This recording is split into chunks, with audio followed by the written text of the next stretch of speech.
Labdien! Gribētu pastāstīt par konferenci, kur organizējam šodien jau 6. gadu pēc kārtas, kā attīstīsies nekustamā īpašuma tirgus Latvijā. Konferenci organizēja Latvijas nekustamā īpašuma darījuma asociācija Lanīda, un šogad mūsu lieldraugs ir arī DNB banka. Vairāki aktuāli nekustamā īpašuma jautājumi tiks apskatīti šodien konferencē, gan internets un tā loma nekustamā īpašuma kompānijas darbībā, gan investīcija klimats, gan alternatīvās finansējuma iespējas Latvijā, kā mainās attīstītāja loma, kā mainās attīstība darbība mainīgajos tirgus apstākļos.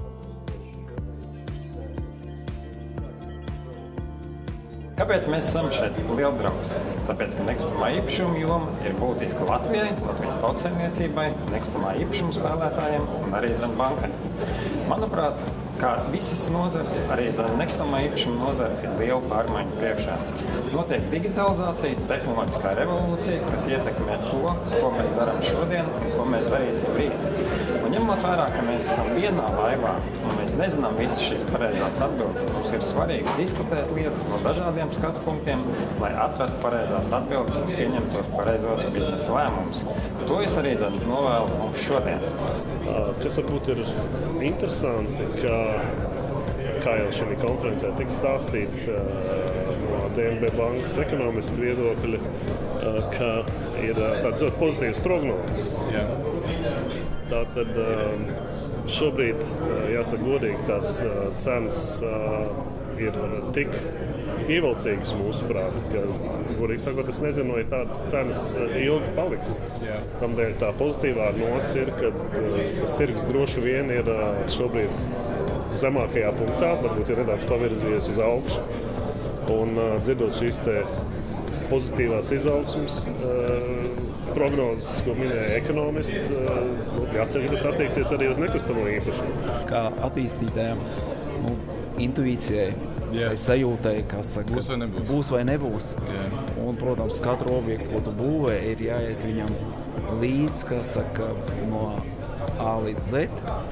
Un jāsaprot, ka tiešām tu būvē kvalitatīvi un ka tas būs tirgu pieprasīts. Sākotnēji, kad es projektu attīstīju, tad Latvijā valdīja uzskats, ka zemes gabaliem ir jābūt pēc iespējas lielākiem, un tad man bija hektārs, tad es tā kā samazināju pushektāru. Nu šobrīd ir jauni man 50 zemes gabali sagatavot, kur zemes gabala lielums ir no 2 līdz 3 tūkstošiem metru un kvadrātmetru. Un savukārt arī māja paredzēta, ja līdz šim mums bija mājas, teiksim, 250 kvadrātmetru, tad tagad ir kaut kur apmēram 100-150 kvadrātmetru mājas.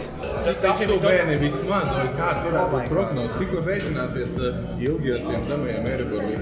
Tas ir turpinājies ilgāk nekā jebkurš uzskatīja par iespējamu, un varbūt tas turpināsies ilgāk nekā tas šķiet iespējams. Kā saka par vienu politiķu, kas nesen pasaulē ievēlēts vienā svarīgā amatā, ka šis politiķis ir sliktāks nekā ir iespējams iedomāties, bet ņemot vērā, ka jūs domājat, ka šis sliktāks nekā ir iespējams iedomāties. Tā ir 30% likme pasaulē. Kad tas beigsies, es nezinu. Varbūt tas beigsies diezgan drīz. Varbūt būs Japānas scenārijs, kad ir katru 10 dienu faktiski 0% zem nulles. Viņš ir reāls Eiropai? Tas ir iespējams. Valsts atbalsts, manuprāt, vienmēr ir kaitīgs.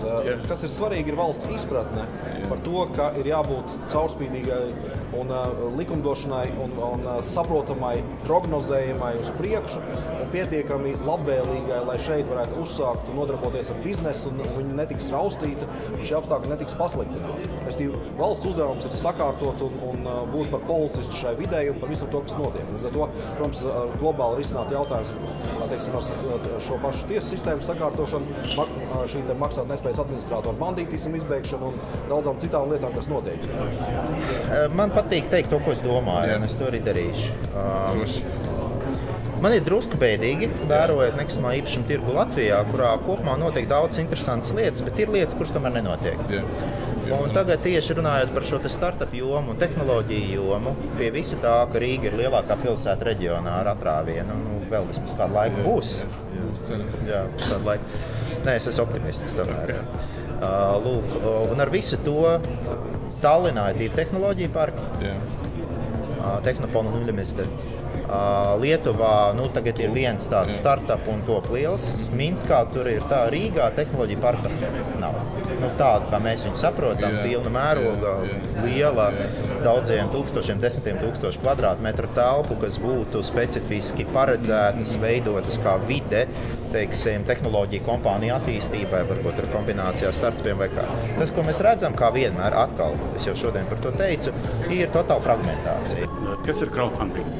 Crowdfunding tulkojas latviešu valodā kā pūļu finansējums. Tas ir principā krustošanās punkts priekš investoriem un aizņēmējiem. Tad kādu problēmu mēs vispār risinām? Pēc 2008. gada krīzes mēs redzam, ka bankas nefinansē ļoti labus perspektīvus projektus, kuriem ir laba ķīla un labs biznesa plāns. Tad ienāca šīs platformas, kuras savieno investorus ar aizņēmējiem. Priekš aizņēmējiem mēs piedāvājam ātrus kredītus uz elastīgiem nosacījumiem, un investoriem ir iespēja investēt projektos, sākot tikai 50 vai 100 eiro. Vai šie investori izvēlas, kādos projektos viņi vēlas investēt un kādu summu? Gribētu teikt, ka 2017. gadā tirgus ir stabilizējies ne tikai Rīgā, bet tirgus ir stabilizējies arī ārpus Rīgas. Un man ir prieks, ka tas notiek, bankas finansē, cilvēkiem ir interese. Straujāk tas notiek lielajās pilsētās, jeb reģionu centros. Pats strādāju pārsvarā Vidzemē, varu vairāk pateikt par Valmieru, Cēsīm, arī par tādu mazu pilsētu kā Smiltene, kur cilvēki vairāk patreiz, man liekas, brauc klāt nekā brauc prom. Atsākusies jauna būvniecība, protams, savu lielu lietu ir izdarījuši Eiropas naudu un ir sakārtotas infrastruktūras, jeb skolas, slimnīcas, olimpiskie centri.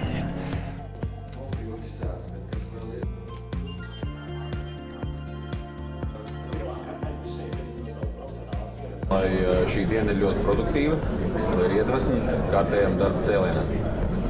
Tikšanās!